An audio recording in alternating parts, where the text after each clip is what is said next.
I discovered one of the strangest and most profitable moneymakers in OldSchool RuneScape.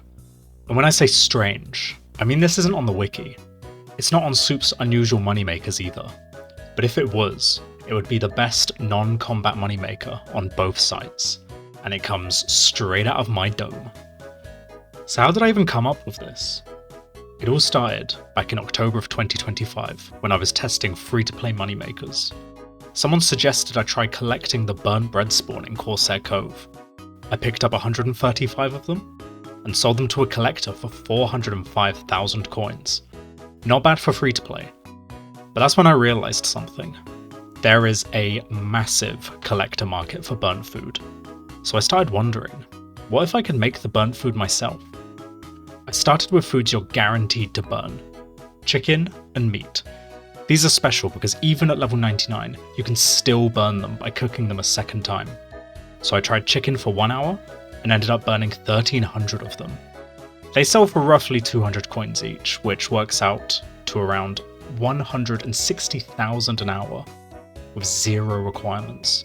Not bad, but nowhere near good enough. The real money is in rarer burnt foods. Burnt bread sells for around 2,500 GP each. The problem is, you stop burning bread at level 37 cooking, and I'm way past that. I could make a new account and cook bread until level 37, but that would only give me about 300 loaves before I outlevel it, so I needed another solution. Anyone who's been to God War's dungeon knows how miserable the trip is. You lose run energy, you take damage, but more importantly for us, your stats get drained. So I stood there until my cooking level dropped all the way down to 1. Then I teleported out and started baking bread with the maximum possible burn rate. But there was one problem. Your stats naturally restore by 1 level every minute, which means your burn rate and your profit would slowly drop. Until I found this. Shilhwak Red. An item released in September of 2024 with Valamore Part 2, sold at Moonrise Wines in Aldurin. When you drink it, your cooking level drops by 1, so as long as I drink 1 every minute, I can permanently keep my cooking at level 1 and maintain the highest burn rate. And yes, before anyone asks, this technically breaks Rule 5 of the Burnt Food Discord? I'm sorry. The money's just too good. Using this method, I managed to burn 777 loaves of bread in 1 hour. That's worth just under 2 million GP. Now that's already a solid moneymaker, but I promised you the best, so I have to push it even further. There's one way to speed this up even more. Tick manipulation. Normally, cooking takes 4 ticks, but if you drop items and pick them up 1 at a time, you can cook every 2 ticks instead. I didn't want to deal with dropping my entire inventory, so I tried using sacks of potatoes. That way I could remove 1 potato at a time and cook it. But then I discovered something surprising. Removing an item from a sack doesn't use a game tick, which means if your clicks are fast enough, you can cook, or hopefully burn, 1 potato every single tick. That's almost 4 times faster than normal cooking. So I tried this for an hour, and only managed 2,200 potatoes, so what went wrong?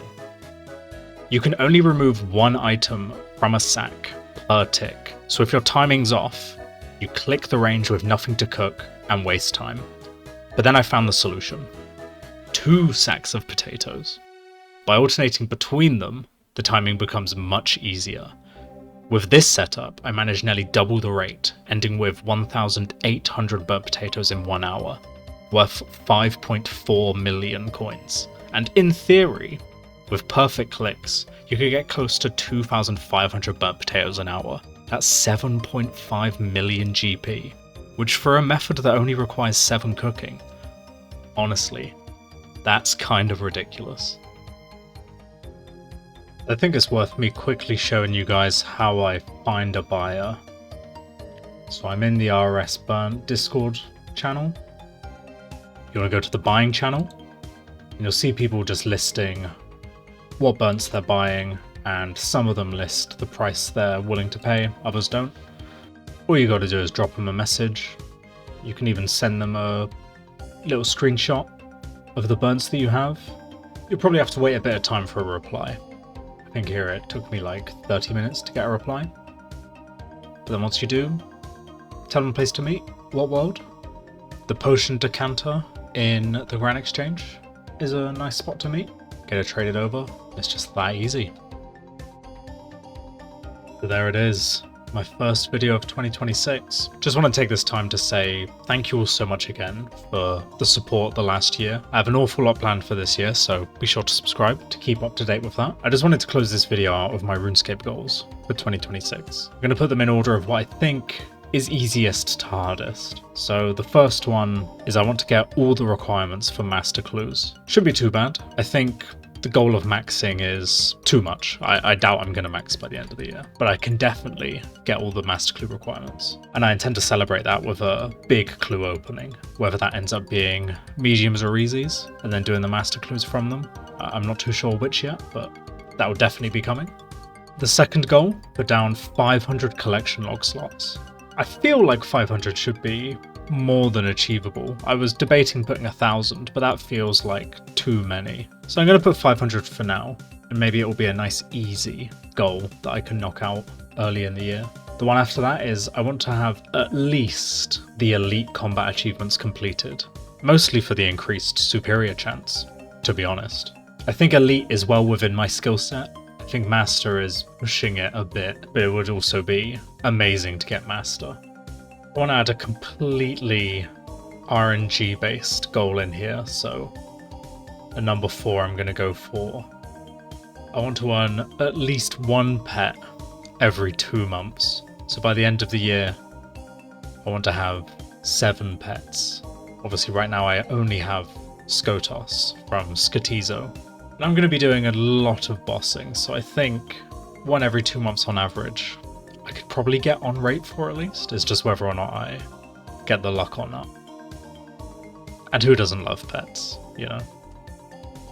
And then finally, what I think is going to be the hardest of the goals I've set for myself. I want to be able to afford my first mega rare this year. Either a Tumacan Shadow or a Twisted Bow. I've never had one, and I think it would just be really cool to have and really fun to do like a rebuild with one of them. Obviously I wouldn't be buying a scythe, so it would definitely be a Tumacan's or a T-Bow. But that means I'm going to have to earn an awful lot of GP this year, and I fully intend to continue buying membership with bonds, so I think we're going to have our work cut out for us.